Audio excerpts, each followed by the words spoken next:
दरसगाउन सां दिलि मुंहिंजी कुतुब खानो वतन मुंहिंजो, दरसगाउन सां दिलि मुंहिंजी कुतुब खानो वतन मुंहिंजो, किताबनि में थींदुसि दफ़न वर्क थींदा कफ़न मुंहिंजो। साईं, सभ खां पहिरियां तव्हां महिमाननि खे मुक़ररनि खे इंतिहाई दिलि जी गहराई सां समूरा शहरवासी भलिकार कनि था, आजा कनि था। अदी आसमा अबड़ो, जुनेद डर, असर इमान। बचपन खां वठी इहो ॿुधंदा पिया अचूं, तालीम तालीम तालीम। तालीम इंसान जो बुनियादी हक़ आहे। तालीम पिरायो, इल्मु इंसान जी टीं अख आहे। आलिम बणिजो, ॾाहा बणिजो। त इन टिनी मुक़ररनि खां मुंहिंजो हिकिड़ो नंढड़ो सुवालु आहे। सवालु नंढड़ो आहे पर उहो आहे मीनिंगफुल। त तालीम छाखे थो चइजे? तालीम जो मक़सदु छा आहे? ऐं सिंध जी तालीम ते जीअं त असांजी निशस्त जो जेको मौज़ू आहे सिंध जो तालीमी मयार, सिंध जी तालीमी मयार ते टिनी मुक़ररनि खे मां दावत ॾींदुमि त हू पंहिंजा वीचार, पंहिंजा ख़्याल पेश कनि।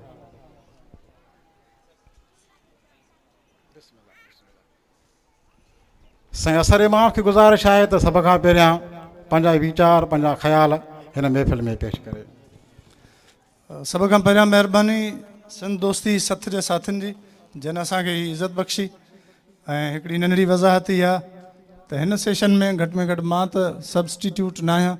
साईं ॻाल्हि कई त कुझु दोस्त न आया आहिनि, हिन जे करे असांखे मजबूरी में कुझु ॿिया साथी रखणा पिया आहिनि। सो मूंखे हुकुम हुयो, मां पहुची वियो आहियां। बाक़ी ॿ दोस्त खे ॿिया आहिनि, कोन आहिनि। तालीम छा आहे ते अवां सभई पढ़ियल लिखियल साथी आहियो। मां पंहिंजे इल्म ऐं अकुलाहार इहा ॻाल्हि बसि कंदुसि त हर उहा शइ जेका तव्हां नथा ॼाणो उनखे ॼाणण जो नालो तालीम आहे। हर उहा ॻाल्हि, हर उहा ख़बर जेका तव्हांखे न आहे उन ताईं एक्सेस या उन ताईं पहुच, इहा तालीम आहे। ऐं पोइ उन ताईं पहुचण जो जेको बहितरीनु तरीक़ेकार आहे उहो तदरीस जे ज़रिए कंहिं माण्हूअ खे इन क़ाबिल करणु आहे त हू लिखी सघे, पढ़ी सघे। ऐं उनखां अलावा हिन लिखण पढ़ण जे अमल दौरान हुन वटि लफ़्ज़नि जो ऐं मानाउनि जो ज़ख़ीरो एतिरो वधे जो जॾहिं तव्हां हुन सां ॻाल्हायो त हू तव्हांजी ॻाल्हि ॿोल खे पकिड़े सघे, तव्हांजे मक़सद खे सम्झी सघे। तारीख़ में इहो पढ़ण ऐं पढ़ाइण वारो अमल हिकिड़े ज़माने में इंडिविजुअल हुयो, हिकिड़े ज़माने में रियासत इन जो ज़िमो न खणंदी हुई। आसूदो माण्हू पंहिंजे ॿारनि खे पंहिंजे ख़र्च ते पढ़ाईंदो लिखाईंदो हो या सम्झाईंदो हो, जेको बि उन ज़माने जो इल्मु या तालीम हुई। ऐं जेकॾहिं को ग़रीब हो त उहो अणपढ़ियल ई रहिजी वेंदो हो।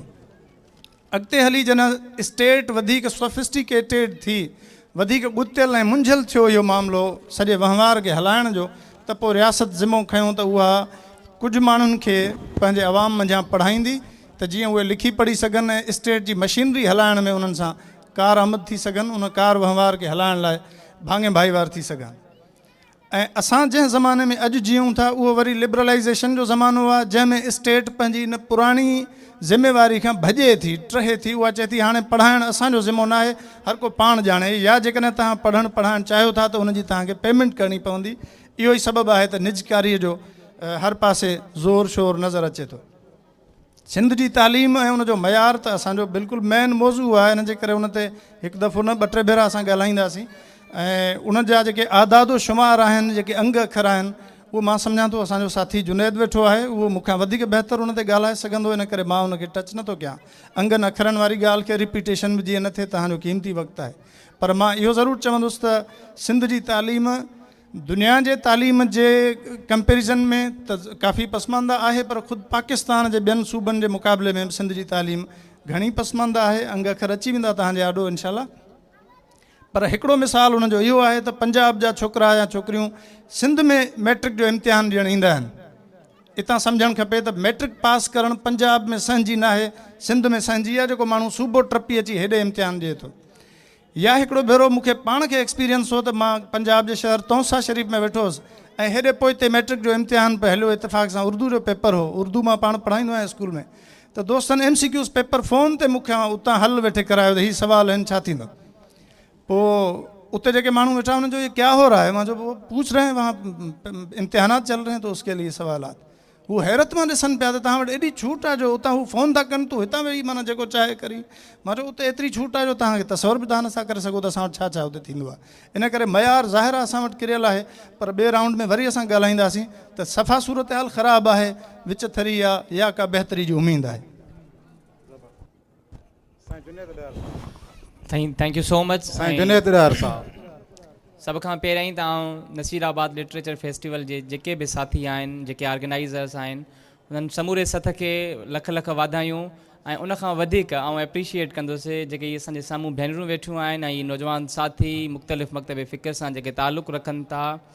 आउं लॻभॻि कोई 2 कलाक खां वठी इन सेशन में पिंडाल में मौजूदु आहियां, पर आउं हिकु खे ज़रूरु ऑब्ज़र्व कयां पियो मुख़्तलिफ़ ज़ावियनि सां। पर उन्हनि सभिनी जे सब्र, उन्हनि सभिनी जी हिमत, उन्हनि सभिनी जी जेको तजसुस हुयो, जेको ॿुधण जी जेका सघ हुई उन्हनि जी, ऐं सम्झण जी जेका सघ हुई, ऐं यकीनन उन्हनि सभिनी खे एप्रिशिएट कयां थो त तव्हां हिकु तमामु तवील सिलसिलो जेको हुई सेशन्स जो, टेबलोस जो ॿुधो सम्झो। सो हिकु भेरो आउं सभिनी खे गुज़ारिश कंदुसि तव्हां सभिनी साथियुनि खे त हिन पूरे सथ नसीराबाद लिटरेचर फेस्टिवल त हिकिड़े नंढड़े शहर हिकिड़े टाउन में हेॾो वॾो मांडाण मचाइण जे लाइ यकीनन उहे दाद जा लाइक़ु आहिनि। सो उन्हनि जे लाइ भरपूर ताड़ियूं टीम जे लाइ। यकीनन तव्हां काफ़ी टाइम खां हिते वेठा आहियो ऐं असर इमाम सां आउं 100 हिकिड़ो मुतफ़िक़ आहियां त शयुनि जी रिपीटेशन न कबी ऐं पाण जेतिरो थी सघंदो शयुनि खे मुख़्तसिर रखंदासीं। बेसिकली जेको साईं जो सुवाल हो त तालीम आहे छा, सिंध में तालीम जो मयार छा आहे ऐं उनखे तव्हां कीअं था ॾिसो। सो तालीम ते असर इमाम तमामु बहितर ज़ाविये सां उन्हनि शयुनि खे सम्झायो आहे। ऐं अगरि अंगनि अखरनि जे हवाले सां ऐं तालीम जे हवाले सां तव्हांजे ॾाढो कुझु रोशनास करायां शयूं त सिंध में हिन वक़्तु जेके स्टेटिक्स आहिनि, छो जो प्रीवियसली 5 साल जेको कमु रहियो आहे सिंध एजुकेशन अलायंस जो या अलिफ एलान जो एज़ अ रीजनल कोऑर्डिनेटर जेको आउं कमु कयो आहे हिन रीजन में ऐं हिन सॼे पाकिस्तान में जेको अलिफ एलान जो कमु हो डेफिड फंडेड हिकिड़ी तमामु वॾी कंपेन हुई। उहे इंतिहाई शॉकिंग ऐं हैरतनाक अंग अखर आहिनि ऐं उन मां यकीनन काफ़ी सारा साथी असांजा वेठा आहिनि जेके उन खां आगाह बि आहिनि। अंग अखर ॿुधाइनि था हिकिड़ो सेंसिस थींदी आहे ओवरऑल स्कूलनि जी, जेका सिंध एजुकेशन प्रोफाइलिंग जंहिंखे चवंदा आहिनि। बाज़ मरतबा उहा सेंसिस वर्ल्ड बैंक जो हिकिड़ो प्रोजेक्ट आहे उनजे थ्रू थींदी आहे, बाज़ मरतबा उहा जेका सेंसिस आहे उहा थर्ड पार्टी जे थ्रू थींदी आहे। ऐं हिन दफ़े जेका 2018 में जेका उहा 18 जी सेंसिस थिए थी 19 में, उहा सिंध गवर्नमेंट पाण करे पई। लेटेस्ट जेके अंग अखर मौजूदु आहिनि सिंध गवर्नमेंट जा, जेको उन्हनि बाज़ाब्ता जेको बुक छपरायो आहे सिंध एजुकेशन प्रोफाइल जंहिंखे सॾनि था। सिंध एजुकेशन प्रोफाइल चवे थो ख़ासि तौर ते हिन टॉपिक सां जेको कंसर्न कयूं था पाण सिंध में जेको तालीम जो मयार आहे। अंग अखर ॿुधाइनि था उन मां तव्हां बख़ूबी अंदाज़ो लॻाए वेंदो त सिंध में तालीम जो जेको मयार आहे उहो किथे बीठो आहे। अंग अखर ॿुधाइनि था त कोई लॻभॻि 46,049 स्कूल आहिनि सिंध में हिन वक़्तु टोटल जेके प्राइमरी ऐं मिडिल सेकेंडरी एलिमेंट्री। उन्हनि टोटल 46,049 स्कूलनि मां लॻभॻि ऑफिशियली जेके अंग अखर आहिनि ॿुधाइनि पिया त लॻभॻि कोई 4,116 स्कूल नॉन वायबल आहिनि जेके हलण जोगा न आहिनि स्कूल। नॉन वायबल लफ़्ज़ जी जेका डेफिनेशन आहे उहे स्कूल, उहे इदारा, उहे तालीमी बिल्डिंग्स जेके आहिनि जेके हलण जोगियूं कोन्हनि। ऐं इहा बि हिकिड़ो वॾो मज़ाक़ आहे इन सिंध गवर्नमेंट जो जेको तालीम खाते सां त नॉन वायबल स्कूल उते स्कूल ठहिया आहिनि जिते उन्हनि स्कूलनि जी ज़रूरत ई न हुई, या पाण सिंधी ज़बान में ईअं चऊं त उहे स्कूल जेके गैर ज़रूरी हुया। हिकु हिकु ॻोठ में 3 स्कूल, उहो तव्हांजो मिडिल स्कूल बि उते ई, तव्हांजो गर्ल्स स्कूल बि उते ई, तव्हांजो प्राइमरी स्कूल बि उते ई। हाणे जॾहिं त उन स्कूल जी जेका कुल आबादी आहे उहा आबादी कुल 200 आहे, 300 जी आबादी आहे ऐं उते शागिर्दनि जी जेका स्ट्रेंथ आहे उहा 50 आहे, त उते जॾहिं 3 स्कूल खुलंदा लाज़िम आहे त पोइ उन्हनि मां 2 बिल्डिंगियूं या हिकु बिल्डिंग नॉन वायबल ई थींदी। हिकिड़ो त इहो अंग अखर आहे हिन जो इंडिकेटर जो। अचूं भला पाण त जेके 46,000 जेके स्कूल आऊं तव्हांखे ॿुधाया उन्हनि राउंड फिगर था कयूं शयुनि खे त 46,000 स्कूलनि मां 27,000 अहिड़ा स्कूल आहिनि जेके बुनियादी सहूलियतूं माना जेका हिन 21वीं सदीअ जी बुनियादी तरीन जेका सहूलियत आहे जंहिंखे नंबर फर्स्ट कंदासीं पाण, उहा बिजली आहे। हिन हाल में अगरि बिजली जो सिस्टम ख़तमु थी वञे, बिजली जो कनेक्शन ख़तमु थी वञे त पोइ पाण हिक ॿिए खे ॿुधी कोन था सघूं, सम्झी कोन था सघूं, ॻाल्हाए कोन था सघूं, कम्युनिकेट कोन था करे सघूं। त सिंध में 46,000 स्कूलनि मां हिन वक़्तु लॻभॻि 27,000 स्कूलनि में बिजली कोन्हे। ही पाण जी सही ॻाल्हि कई त लिबरलाइज़ेशन जो ज़मानो आहे, 21वीं सदी जो दौरु आहे, 4G खां दुनिया अॻिते वधी चुकी आहे ऐं दुनिया मरीख़ ते प्लाटिंग करे पई, दुनिया ड्रोन कारुनि खां वठी दुनिया तवील तरीन सफ़र दुनिया ते करे चुकी आहे। पर सिंध जो 27,000 जेके स्कूल आहिनि उहे बुनियादी जेका सहूलियत आहे उहा महरूम आहे बिजलीअ खां। ऐं जॾहिं त सिंध जो जेको टेम्परेचर आहे, जेको गर्मी पद आहे, उहो किथे 48, किथे 49, किथे 47 जे लॻभॻि बि वञे थो। हाणे उन माहौल में जॾहिं तव्हां वटि 48, 49, 45 जो टेम्परेचर हुजे ऐं उते तव्हांजा जेके स्कूल आहिनि उहे बि 27,000 मतिलबु लॻभॻि तो ई तव्हांजो जेको अंग आहे उहो 50% खां मथे थो थिए, त पोइ उते बि तव्हां क्वेश्चन मार्क अचे थो त जेका तालीम जो जेको मयारु हूंदो उहो कहिड़ो हूंदो। छो जो उन गर्मी पद में जॾहिं तव्हांजो 60 सेंटीग्रेड साइंटिफिक हिकिड़ो उसूल आहे त 60 सेंटीग्रेड जेको आहे उहो स्टीम पॉइंट आहे। 60 सेंटीग्रेड जंहिं महिल गर्मी पद थींदो आहे त पोइ पाणी बाफ़ में पैदा थियणु शुरू थी बाफ़ पैदा कंदो आहे। त हाणे हिकिड़ो एंगल इहो आहे। अचो अञा वधीक अंग अखरनि ते जेके इंतिहाई शॉकिंग आहिनि, अंग अखर वधीक ॿुधाइनि था त लॻभॻि कोई 20,000 अहिड़ा स्कूल आहिनि जेके बुनियादी सहूलियतूं, जेके वॉशरूम आहे, जेका टॉयलेट फैसिलिटी आहे, ख़ासि तौर ते गर्ल्स जे लाइ त अञा उहो सेवियर प्रॉब्लम आहे। त असांजो जेके नियाणियुनि जा स्कूल आहिनि उते अञा वधीक इशूज़ आहिनि। त 20,000 जेके स्कूल आहिनि उहे वॉशरूम जी सहूलियत खां महरूम आहिनि। ड्रिंकिंग वाटर जेको 21वीं सदी जो बुनियादी मसइलो आहे, जेको हाणे वाटर कमीशन तमामु सख़्तीअ सां हुन ते स्टैंड वरितो त भई तव्हां सिंध गवर्नमेंट खे ऐं जेको अमीर हानी मुस्लिम हुयो उन बि तमामु घणो कमु कयो हुन ते। उनजे बावजूदि बि लॻभॻि जेके अंग अखर आहिनि उहे 20-19 खां घटे करे बि 20,000 अहिड़ा स्कूल बीहनि था जेके असांजा पाणीअ खां महरूम आहिनि। त हाणे हीअ त हिकिड़ा बुनियादी अंग अखर हुया। उनखां अगरि हटी करे अगरि असां ॻाल्हि कयूं त भई इन्हनि सभिनी शयुनि जे बावजूदि हिकिड़ो इदारो आहे standardise achievement test. World Bank जो हिकिड़ो प्रोजेक्ट हो जंहिंमें हिकिड़ो लिंक हुयो, हिकिड़ो DL आयो, डेवलपमेंट लिंक इंडिकेटर जंहिंखे चइबो आहे। उहो ॿारनि जी असेसमेंट टेस्ट वठंदो त चलो भई हिकिड़ी त पासे त इहे शयूं जेको एंगल आहे त भई चलो 46,000 स्कूलनि मां बुनियादी त जेके आहिनि स्कूल 50% खां मथे सहूलियतुनि खां महरूम आहिनि। भला अचो त पाण जाचियूं त पंहिंजे जेके ॿार आहिनि उहे सिखनि छा था।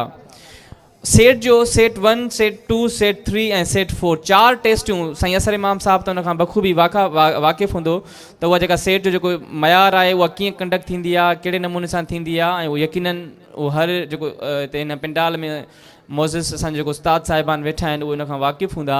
सेट जा लेटेस्ट अंग अखर ॿुधाइनि था। सरासरी तौर ते हिन वक़्तु जेके सिंध में जेका टोटल स्ट्रेंथ आहे ॿारनि जी उहा 41 लख आहे। ऐं उन 41 लख ॿारनि जो जेको सरासरी तौर ते जेका एवरेज मार्क्स आयूं आहिनि असांजूं क्लास 5 जूं उहे 26 मार्कूं आहिनि। ऐं क्लास 10th जो क्लास 8th जो ही 8हें दर्जे ताईं टेस्ट वठंदा आहिनि। त उहो क्लास 8हें ताईं जेको टेस्ट जेको स्कोर आहे उहो 30। पर मां तव्हांखे अञा हैरतनाक ॻाल्हि ॿुधायां त लेटेस्ट जेका सेट जी जेका रिपोर्ट आहे उन में Larkana one of the worst performing district आहे इन पाकिस्तान बि ऐं सिंध बि, जंहिंमें 11 खां 15% जेको एवरेज जेको स्कोर आहे उहो असांजो साइंस सब्जेक्ट में आहे। इवन मदर टंग माना मादरी ॿोलियूं जीअं असांजी सिंधी ॿोली आहे उन सिंधी ॿोली में बि असांजा जेके ॿार आहिनि जेके परफॉर्म कनि था उहे पासिंग मार्क्स कोन था खणनि। उन्हनि जी जेका एवरेज जेको रेशियो आहे उहो 20 हिकिड़ो आहे। अञा सिके जे ॿिए पासे ते ॻाल्हायूं त भला इहे अंग अखर जेके आहिनि एॾा ख़तरनाक छो आहिनि, जेको मयारु किरियो आहे उहो एॾो छो किरियो आहे, छाजे करे किरियो आहे। उनखां जेके बुनियादी वजह जेका 5 साल में आउं अंडरस्टैंड कई आहे, हिकु त इहा जेका इहा इंडक्शन थी 80s खां पोइ 90s में 95 में भई जंहिंखे को कमु कोन मिलियो उहो वॾेरे जी औताक़ तां ऑर्डर खणी वियो, उहो टीचर अपॉइंट थी वियो। सिंध गवर्नमेंट हाणे हिन वक़्तु तस्लीम करे थी पाण उन एजुकेशन प्रोफाइल में तस्लीम करे थी त हिन वक़्तु असां वटि 30,000 अहिड़ा टीचर्स आहिनि जिन जी क्वालिफिकेशन इंटर आहे, सेकेंड मतिलबु जेके सेकेंड ईयर पास आहिनि। हाणे अंदाज़ो लॻायो त हिन जदीद टेक्नोलॉजी जे दौर में जिते टीचर जो जेको कमु आहे उहो टीचिंग खां हटी करे उहो जेको रोल आहे उहो फैसिलिटेटर वारो थी वियो आहे, उहो सहूलियतकार वारो थी वियो आहे, उहो सुपरवाइज़र वारो रोल थी वियो आहे त उहो फैसिलिटेट कंदो शयुनि खे। त उते असांजा 30,000 अहिड़ा उस्ताद आहिनि जिन जी जेका क्वालिफिकेशन आहे उहा सेकेंड ईयर आहे या उहे इंटर पास आहिनि। जॾहिं त टोटल जेको उस्तादनि जो जेको तइदादु आहे प्राइमरी खां वठी सेकेंडरी साइड ताईं मिलाए सिलाए जेको अंग अखर ॿुधाइनि पिया उहो 1.5 लख आहे तइदादु। अञा बि हिन में हिकिड़ो मतिलबु इंट्रस्टिंग पहलू बि यकीनन चई सघिजे थो, जेको हिकिड़ो पॉज़िटिव पहलू आहे, छो जो एॾा बि अफ़सरदा अंग अखर न ॿुधाइजनि। उन में हिकिड़ो पॉज़िटिव पहलू इहो आहे त 943 उन में अहिड़ा टीचर्स आहिनि जिन जी क्वालिफिकेशन PhD बि आहे। पर बदकिस्मती इहा आहे त पाण वक़्तु गवर्नेंस जी जेका सूरत हाल आहे, पाण वक़्तु जेका एडमिनिस्ट्रेशन आहे उहा एॾी नाहिल ऐं एॾी काहिल वेठी आहे त असां वटि हिकु अहिड़े इदारे में जिते 943 PhD स्कॉलर्स वेठा आहिनि पर उन्हनि खां कमु कोन थो वरितो वञे, उन्हनि जी एहलियत जे बुनियाद ते उन्हनि खे डेपुटेशन उन्हनि खे कमु असाइन कोन थो कयो वञे। सो मुख़्तसिरन इहो आहे। सेकंड राउंड में कचहरियूं थींदियूं रहंदियूं। ज़रूरु। आदि आसमा पढ़ो। सभ खां पहिरियां त नसीराबाद शहर जा समूरा रहवासी सभिनी खे हक़ मौजूद जीअं सिंध ऐं सिंध दोस्त जिन ही एॾो आलिशान हिकु मेड़ाको सजायो आहे ऐं हिकु नंढड़े शहर में, ऐं यकीनन लेडीज़ खे एतिरी वॾी तादाद में ॾिसी करे ख़ुशी पई थिए ऐं उन्हनि सभिनी खे हिन कामयाब जेको आहे सो लिटरेचर फेस्टिवल जूं मुबारकूं पेश कयां पई ऐं गॾो गॾु उन्हनि जी तमामु घणी थोराइती आहियां। उन्हनि असांखे एतिरो मान बख़्शो। रहियो सवाल तव्हांजे सवाल जो तालीम जे हवाले सां, थोरो ई सही पर पंहिंजे मुआशरे जे अंदरि एजुकेशन जे लाइ जेतिरो असांजो थोरो घणो कमु रहियो आहे या जेको असांजो तजुर्बो रहियो आहे, उन ॿिए हफ़्ते तव्हांजो जेको पहिरियों सुवालु हुयो त तालीम या इल्मु आहे छा, त मां सम्झां थी त उहा जीअं हिकिड़ो आम सिंधी में पाक हूंदो आहे त इल्मु इंसान जी टीं अखि आहे। माना तालीम हिकु अहिड़ी शइ आहे या तालीम उहा आहे जंहिंसां तव्हांजी सम्झ में, तव्हांजे अकुल में, तव्हांजे सोच में वाधारो थिए, फ़र्क़ु अचे, तव्हां शयुनि खे सम्झणु शुरू कयो। यानी ईअं सम्झो त अगरि बोर्ड ते अखर लिखियल आहिनि, नज़र त सभिनी खे ईंदा पर पढ़ी उहो सघंदो जंहिं वटि तालीम हूंदी। सो यकीनन तालीम उहा आहे जेका इंसान जे अकुल खे, इंसान जी सोच खे सघारो करे थी, मज़बूत करे थी। इल्मु अहिड़ी शइ आहे जेका तव्हांजे बंदि पियल ज़हन खे खोले थी, वसी करे थी। इल्मु अहिड़ी शइ आहे जेको तव्हांजे ज़हन में सवालनि खे बुलंद करे थो, सवाल उभारे थो। त तव्हां ॾिसो हूंदो अक्सर इहो बि चयो वेंदो आहे त भाई घणा पढ़ियल लिखियल माण्हू घणा सवाल कंदा आहिनि। इन जे करे त जंहिंखे जेतिरो इल्मु हूंदो आहे उहो हर शइ खे जेको आहे सो ईअं सम्झो त हिकिड़ो क्वेश्चन मार्क ईंदो आहे त हर शइ यकीनन जेतिरी वधीक इल्मु हूंदो, ॼाण हूंदी त उहो सवाल पैदा थींदा आहिनि। रही ॻाल्हि सिंध जे अंदरि अगरि असां तालीम जी सूरत हाल जी ॻाल्हि कयूं, जीअं भाउ जुनेद ऐं सर तमामु बहितर ॻाल्हायो, असांजे जुनेद भाउ हिन जा अंग अखर बि ॾिना आहिनि सिंध जे अंदरि, पर मां थोरो मतिलबु ईअं सम्झो त बिल्कुलु अंग अखर इहे ई आहिनि, सही आहिनि, दुरुस्त आहिनि, पर पोइ बि सिंध जे अंदरि जेका हिन वक़्तु तालीम जी सूरत हाल आहे मां नथी सम्झां त मायूसी वारी आहे। छो त जेतिरी वॾी तादाद में हिन वक़्तु तव्हांखे हर शहर में प्राइवेट सेक्टर्स नज़र ईंदा स्कूलनि जा, भली पोइ हू कारोबार था कनि, छा था कनि, पर हिकिड़ो तालीम जो जेको अगरि 100 स्कूल ॿार आहिनि स्कूल में त मुंहिंजे ख़्याल में 10, 15 या 20 त एतिरा निकिरंदा हूंदा जंहिं कंहिं मक़ाम ते पहुचंदा हूंदा। बिल्कुलु अहिड़ी तरह तव्हांखे ट्यूशन सेंटर जो वधंदड़ तादाद नज़र ईंदो हूंदो। ऐं सभ खां पॉज़िटिव या प्लस पॉइंट जेका चइजे त असांजे मुआशरे में जेका हालति हूंदी हुई छोकिरियुनि सां, हालांकि असांजा जेके पुठिते पियल इलाइक़ा चइजनि सिंध जा, उन में अॼु बि जेको असांजी गर्ल्स जी जेका तालीम आहे उहा तमामु घणी मुतासिर आहे ऐं हुकूमती लेवल ते बि उनजे लाइ के ख़ासि उपाउ न वरिता वेंदा आहिनि। काफ़ी सारा अहिड़ा असांजा ॻोठ या शहर आहिनि जिते उन्हनि जे अलॻि स्कूल्स जो बि बंदोबस्तु न हूंदो आहे, पर उन हूंदे बि जेको आहे सो हिन वक़्तु जेको पेरेंट्स में या माण्हुनि में इहो रुझान हुयो त भाउ न्याणी पढ़ाइणु एब जो कमु आहे या ग़लति कमु आहे या न करणु खपे, त मां सम्झां थी हिते अगरि एतिरियूं गर्ल्स मौजूदु आहिनि नसीराबाद जहिड़े शहर में त इहो इन ॻाल्हि जो हिकिड़ो पॉज़िटिव जवाबु आहे त हाणे असांजा माण्हू इन शइ खे सम्झणु शुरू कयो आहे। मां इहो लफ़्ज़ चवण बि त शुरू कयो आहे, असांजे माण्हुनि हाणे हिन शइ खे सम्झणु शुरू कयो आहे त अगरि असां पंहिंजे मुआशरे में तब्दीली चाहियूं था, अगरि असां पंहिंजे मुआशरे में हिकिड़ो सुधार चाहियूं था या हिकु चेंजिंग आणणु चाहियूं था, का सुठी शइ करणु चाहियूं था, त उन लाइ इल्मु तमामु ज़रूरी आहे ऐं उन खां वधीक ज़रूरी आहे त असां पंहिंजे पुटनि सां गॾोगॾु पंहिंजी नियाणियुनि खे बि जेको आहे सो तालीम ॾांहुं अॻु भरो कयूं। ऐं इन जो ॾाढी हिकिड़ो प्राउड फील थींदो आहे। नओं ताज़ो वाक़ियो अॼु सुबुह हेॾे अचण लाइ तयारु थियूं पिया त हिकु मुंहिंजी फ्रेंड मिलण पई आई कंहिं स्कूल में, हू सेफ जे कंहिं स्कूल में टीचिंग करे पई। सो हुनजो थोरो मूड अपसेट हो, ख़ैर त आहे, चई असांजो स्कूल बंदि थियण जी पोज़ीशन ते पहुची वियो आहे। मां चयो ख़ैर त आहे, छा थियो आहे? चई असल में असांजी हिकिड़ो असेस घुरंदा आहिनि, असेस कंदा आहिनि त कीअं पियो हले स्कूल, उन में असांजो स्कूल जेको आहे सो उहो मुसलसल 3 दफ़ा यानी पोइते पियो वञे, ॿार मार्क्स घटि पिया खणनि, ॿार अचनि घटि पिया, इन करे लॻे थो त असांजो स्कूल बंदि थींदो।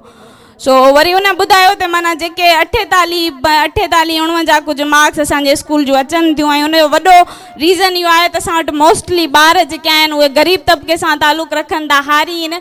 पोइ रोम्बे ऐं लाबारे वारी सीज़न में ॿार लभंदा ई न आहिनि, यानी घणे भाङे एब्सेंट रहण जे करे बि असांजो खे नुक़सानु थिए पियो।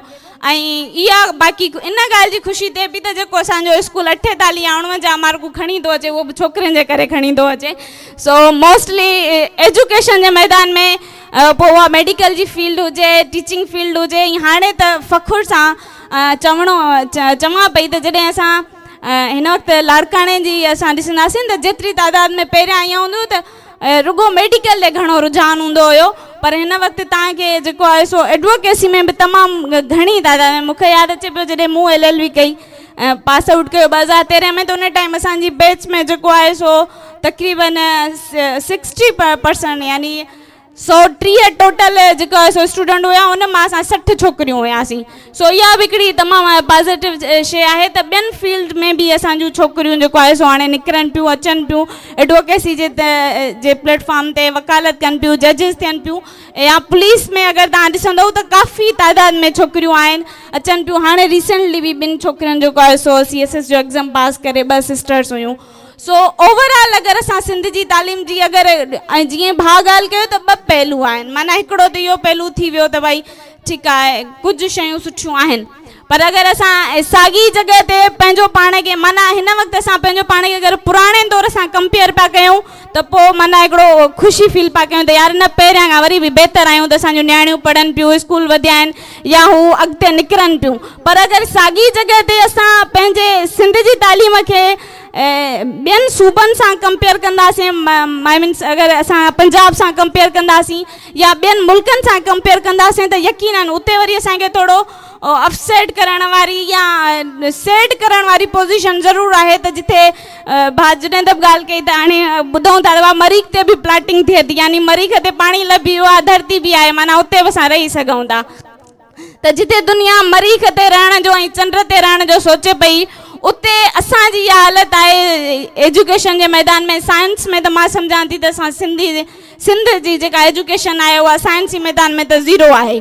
माना उहे शयूं जेके ख्वाब लॻंदियूं हुयूं, माना हितां वेही करे असां पूरी दुनिया सां राब्ते में अचूं था, उहे सभु शयूं हक़ीक़त थी वियूं।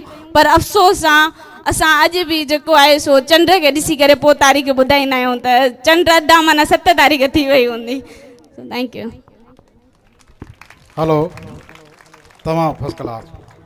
हिकिड़ो आम माण्हू जो सुवाल बि आहे ऐं हीअ महफ़िल आहे, कचहरी बि आहे, 2-4 सुठियूं ॻाल्हियूं सिखंदासीं, ॿुधंदासीं। हीअ बि हिकिड़ो गॾियल सुवाल पंहिंजे महिमान मुक़ररनि खां मां कंदुमि। हीअ तव्हांजो सुवाल बि आहे, मुंहिंजो सुवाल बि आहे, निशस्त जो सुवाल बि आहे त सिंध सरकार जेका तालीमी एमरजेंसी लागू कई आहे ऐं सिंध में जेके इलाही सारी NGOs आहिनि जेके मुख़्तलिफ़ दावाऊं कनि थी, अदी आसमा NGO सां लाॻापियल बि आहे, NGOs बि दावाऊं करे थी ऐं सिंध सरकार बि दावाऊं करे थी, आला अख़्तियारी बि दावाऊं कनि थियूं त असां तालीम में बहितरी आंदी आहे, तालीम लाइ कुझु कयूं था।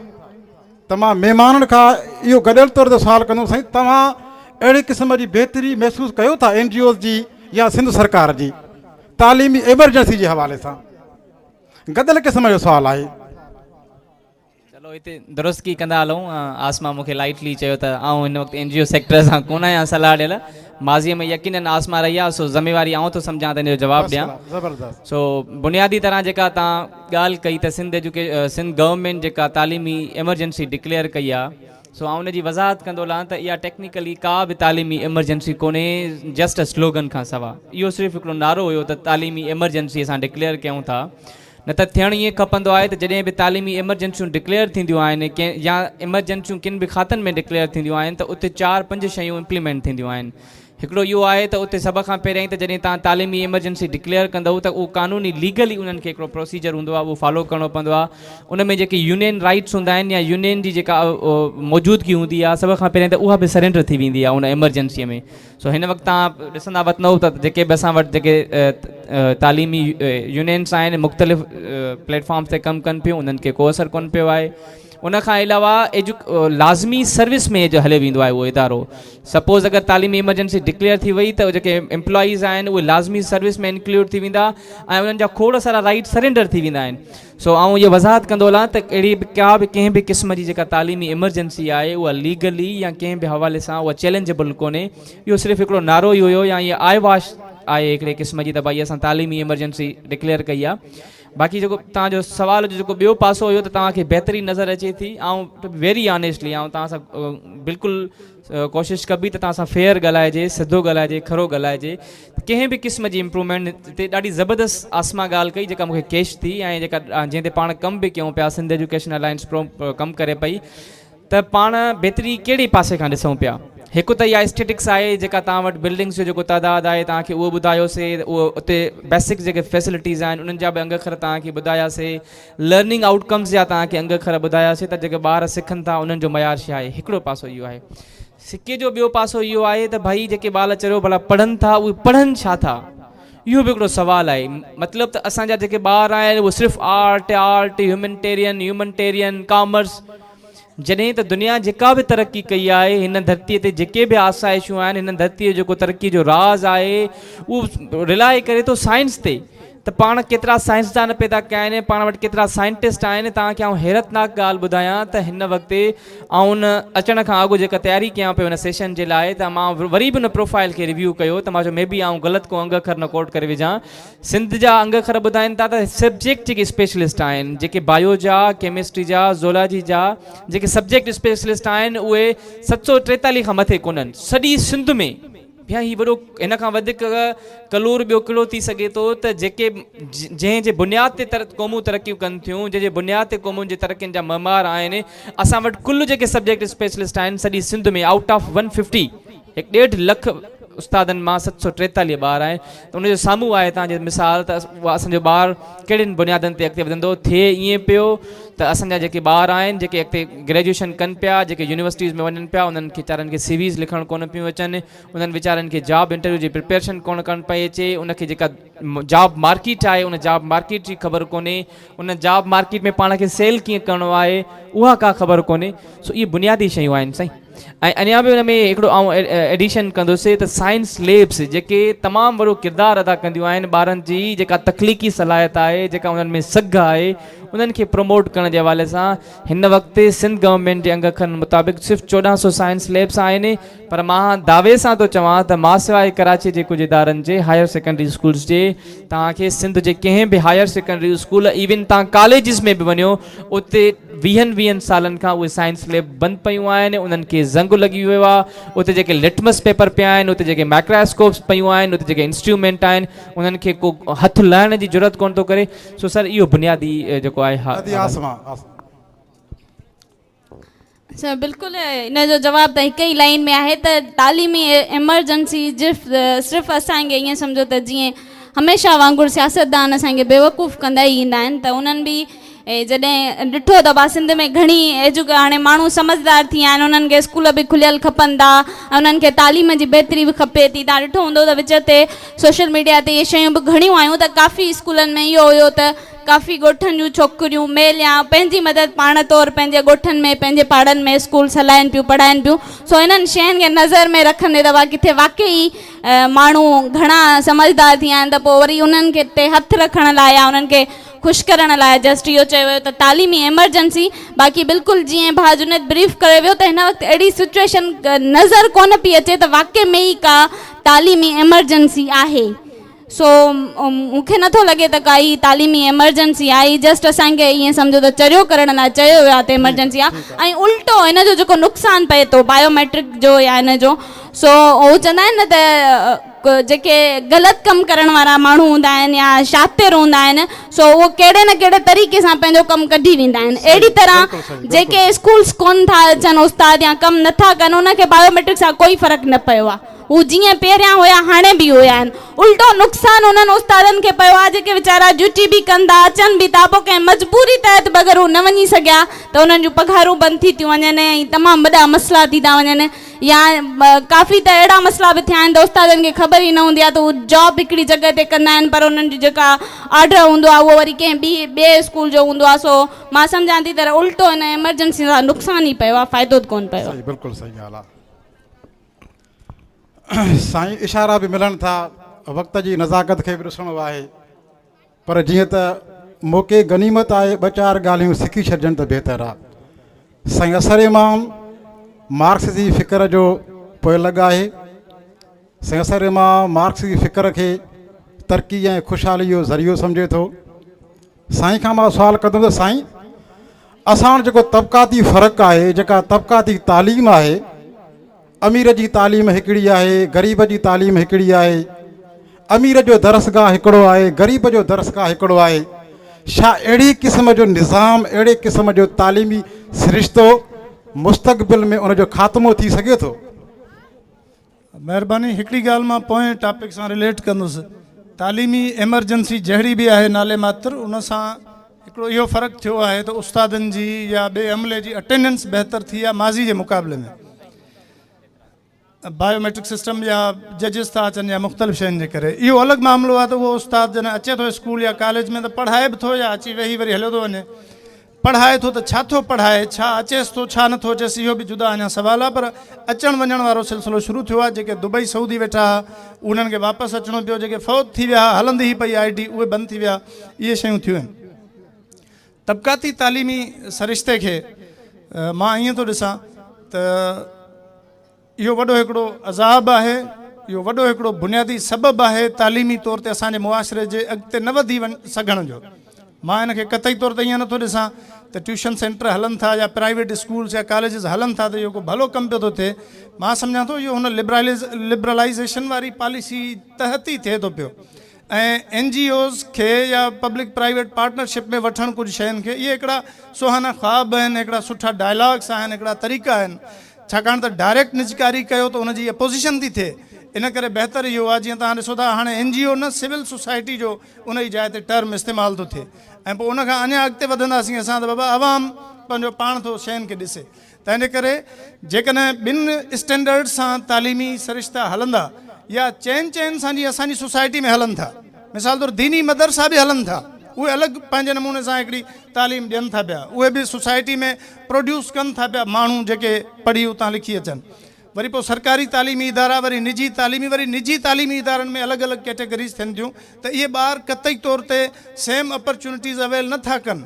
इन्हनि ॿारनि खे साॻी सहूलियत मुयसरु कान्हे ऐं उनखां पोइ अमीर ग़रीब जे ॿार जो जेको फ़र्क़ु थिए थो, साईं जेके बेसिक नीड ऐं फैसिलिटीज़ जी ॻाल्हि कई, अहिड़ो स्कूल जंहिंमें बिजली न हूंदी, अहिड़ो स्कूल जंहिंखे चौदीवारी न हूंदी, जंहिंमें वॉशरूम न हूंदो, अहिड़ो स्कूल जंहिंजी साइंस लैब ऐं कंप्यूटर लैब डिसफंक्शनल हूंदी, इहो ॿारु कीअं वञी कॉम्पीट कंदो उन ॿार सां जेको बिकन हाउस में थो पढ़े या जेको सिटी स्कूल में थो पढ़े। ऐं पोइ असां इहो चवंदासीं त सभिनी खे इक्वली असां छॾियो आहे या कैडेट कॉलेज जे पढ़ियल ॿार सां। त इन करे मां सम्झां थो इन तबक़ाती तालीमी निज़ाम खे, इन ऊच नीच ऐं फ़र्क़ु वारे निज़ाम खे ख़तमु करिणो पवंदो। जेतिरे क़दुरु इहो सुवालु आहे त ख़तमु थी सघंदो या न थी सघंदो, मुंहिंजो त फर्मली यकीन आहे त ख़तमु थींदो, उनखे ख़तमु थियणु खपे। पर उहो मुंहिंजे या तव्हांजी दुआ घुरण सां ख़तमु न थींदो, उहो तव्हां असांजे उथी खड़े थियण सां थींदो, असांजी सियासी जदोजहद जे नतीजे में उहो ख़तमु थी सघंदो, असां तव्हांजे आवाज़ उथारण जे नतीजे में ख़तमु थींदो। इहो त असीं बि टैक्स भरियूं था ऐं उहो माण्हू जेको आसूदो आहे, जंहिंजे लाइ तव्हां आसूदनि माण्हुनि जे लाइ अलॻि क्लासिस ऐं स्कूल्स ठाहिया आहिनि, उहो कॾहिं टैक्स भरे थो, कॾहिं टैक्स चोराए थो। असां त टैक्स चोरी करे कोन था सघूं न, असां त जीअं ई का शइ ख़रीद कयूं था टैक्स हुन ते भरियूं था। तंहिंजे करे असांजे लाइ बि उन्हनि सहूलियतुनि सां ऐं उन क़िस्म जा तालीमी इदारा असांजे ॿारनि लाइ हुजणु खपनि जेके अमीर ॿारनि जे लाइ, अमीर माण्हुनि जे ॿारनि जे लाइ तालीमी इदारा आहिनि। आख़िरी ॻाल्हि मां इहा कंदुसि त सरकार सिंध हुकूमत जेका आहे उहा IBS अखर खे बि पैसा ॾिए थी पई, उहा अलिफ ऐलान खे बि पैसा ॾिए थी पई, उहा मुख़्तलिफ़ NGOs खे बि पैसा ॾिए थी, उहा सरकारी इदारनि खे पैसा नथी ॾिए। जेकॾहिं सरकारी इदारनि खे पैसा ॾिए थी त हुननि जे मुक़ाबले में तमामु घटि थी उन्हनि खे ग्रांट करे ऐं फर्दर जॾहिं उहे अचनि था पैसा त करप्शन जे नज़र थी था वञनि, छाकाणि त मक़ामी तौर ते साॻी हुकुमरान जेका पॉलिटिकल पार्टी आहे उन्हनि जा मामा चाचा ई आहिनि जेके वॾेरा आहिनि, जेके चङा मुड़ुस आहिनि। बंदि पियल स्कूल बि आम मास्तर न बंदि कयूं वेठो आहे, भोतार बंदि करायूं वेठो आहे, उनजी उताक लॻा पिया आहिनि। ऐं जेकॾहिं उतां कंहिं उस्ताद खे जेकॾहिं का रिलैक्सेशन आहे या हू अची वेहे थो नथो पढ़ाए त उनजे पुठियां बि उनजो हथु आहे, किथे थोरो त को यूनियन जो हथु बि हूंदो, बाक़ी न त उन्हनि जो पंहिंजो हथु आहे जेके इन तालीमी निज़ाम जो बेड़ो ॿोड़नि था। इन सॼे जो हल वरी बि तव्हां असांजे शऊर ऐं आवाज़ उथारण जे नतीजे में ई आहे। काफ़ी सुवाल आहिनि, पर हिकिड़ो सुवाल अदी आसमां अबड़ो खां, छो त असांजी हिन महफ़िल में काफ़ी असांजी भेनरूं अदी वेठियूं आहिनि। अदी खे मां ॻाल्हाइण जो मौक़ो ॾींदुमि त पंहिंजो आवाज़ पंहिंजी भेनरूं ताईं पहुचे। त भेण, सिध जी औरत लाइ तालीम इंतिहाई ज़रूरी आहे, पर ॾिठो इहो वियो आहे अॼु बि ॿारहाड़ी जी जेका औरत आहे तालीम खां महरूम आहे। उन्हनि खे पंहिंजा वालदेन, पंहिंजा भाइर तालीम खां परे रखी वेठा आहिनि। उन्हनि जी इन सोच खे कीअं तब्दील कजे, तव्हां वटि फार्मूलो कहिड़ो आहे या तव्हां वटि हिकमत अमली कहिड़ी आहे? बिल्कुलु ॾाढो ज़बरदस्त सवाल ऐं कराए थो सवाल आहे। यकीनन इहो बिल्कुलु आहे त जेसि ताईं असांजी औरत शऊर वारी नथी थिए, तालीम वारी नथी थिए, तेसि ताईं कंहिं क़िस्म जी तब्दीली कोन थी अची सघे। साॻियो ई असांजो फर्स्ट सेशन जेको हलियो सियासी हवाले सां, उन में बि साॻी ॻाल्हि हुई त औरत अगरि सियासत में हिसो वठे और छोकिरियुनि जी तालीम जे हवाले सां अगरि असां ॾिसूं, जीअं तव्हांजो सवाल हुयो, त उन्हनि जे बिल्कुलु उनजो जेको रीज़न आहे असांजी छोकिरियुनि जे लाइ जेके मसइला आहिनि तालीम हासिलु करण जे लाइ, उन में उनजो पेरेंट्स जो या उन्हनि जी फैमिली जो तमामु वॾो रोल रहे थो। मां सम्झां थी जंहिं बि छोकिरी खे पंहिंजी फैमिली जी सपोर्ट आहे, उनखे परमिशन आहे या उनखे इजाज़त मिले थी, त उहो काफ़ी अॻिते निकिरी अचे थी ऐं न सिर्फ़ु पंहिंजे लाइ बल्कि पंहिंजी पूरी फैमिली जे लाइ, ख़ानदान जे लाइ हिकिड़ो ईअं सम्झो त बाइज़ फ़ख़ुर जो सबबु बणिजे थी। सो इन सोच खे चेंज करण लाइ मां सम्झां थी त असांजी अदड़ियुनि खे, असांजी अमड़ियुनि खे पाण भरो थियणो पवंदो, पाण पंहिंजे हक़ जे लाइ ॻाल्हाइणो पवंदो। छो त अगरि ॾिसो न किथे किथे इनखे वरी मज़हब जे दायरे में खणी ईंदा आहिनि असांजा माण्हू, त मज़हब जी ॻाल्हि थी अचे। त असां हिते मोस्टली मुस्लिम आहियूं, सो मुस्लमाननि में बि जॾहिं ॾिसो त जेको असांजो मज़हब आहे, मूंखे यादि अचे पियो त क़ुरान पाक जॾहिं लथो त उनजी पहिरीं आयत या पहिरियों अल्फाज़ इकरा बिस्म रब, यानी पढ़ पंहिंजे रब जे नाले सां। सो उन सॼे क़ुरान पाक में किथे बि इहो न आहे त इहो ज़िक्र सिर्फ़ु मर्दनि जे लाइ या औरतुनि जे लाइ न आहे, यानी मर्द पढ़नि औरतूं नथियूं पढ़ी सघनि। सो मज़हबी हवाले सां असांखे कॾहिं बि पाबंदी न लॻी वई आहे त तव्हां पंहिंजे मर्दनि खे पढ़ायो, पंहिंजे औरतुनि खे न पढ़ायो। सो उन लाइ असां बाक़ी इन मां जान कीअं छॾाइजे या इन्हनि मर्दनि जी सोच तब्दील कीअं कजे, त मां सम्झां थी इन लाइ असांजूं जेके पंहिंजूं अमड़ियूं, पंहिंजूं भेणियूं या अदड़ियूं आहिनि, उन्हनि खे ई पंहिंजे हक़ जे लाइ आवाज़ उथारिणो पवंदो, अॻिते अचिणो पवंदो। इन लाइ मां इहो कतई कोन थी चवां त तव्हां पंहिंजे अदा सां या बाबा सां हिकिड़ो जंग कयो या झेड़ो कयो, पर तव्हां ॾिसो त जिथे औलाद जेका हूंदी आहे उहा ॾाढी प्यारी हूंदी आहे। ऐं मां सम्झां थी त माउ खां वधीक धीउ सां जेको घणो क्लोज़ हूंदो आहे या प्यारु कंदो आहे, बाबा जेको हूंदो आहे उहो पंहिंजी अदड़ियुनि जे या पंहिंजी धीअरुनि जे घणो वेझो हूंदो आहे। सो बाबा खे राज़ी करणु ॾाढो सवलो हूंदो आहे, पर आहे त उहो हिकिड़ो फ़न आहे या ॾांहुं आहे जेको सिखी वठिजे। सो मां सम्झां थी त इन में असांजी अदड़ियुनि खे पाण खे अॻिते अचिणो पवंदो, पंहिंजे पेरेंट्स खे इन शइ ते राज़ी करिणो पवंदो त हू पढ़ी सघनि थियूं, पढ़ी लिखी करे अॻिते। ऐं किथे अगरि सफ़ा अहिड़ी सिचुएशन आहे त भाई ऐं उन्हनि औरतुनि खे ई आगाही कोन्हे त असांखे पढ़णु बि खपे या असांजे लाइ पढ़णु ज़रूरी आहे, त पोइ उते मां सम्झां थी त असांजूं सियासी वर्कर्स जेके लेडीज़ आहिनि या समाजी वर्कर्स जेके लेडीज़ आहिनि, उन्हनि खे पंहिंजो किरदारु अदा करणु घुरिजे।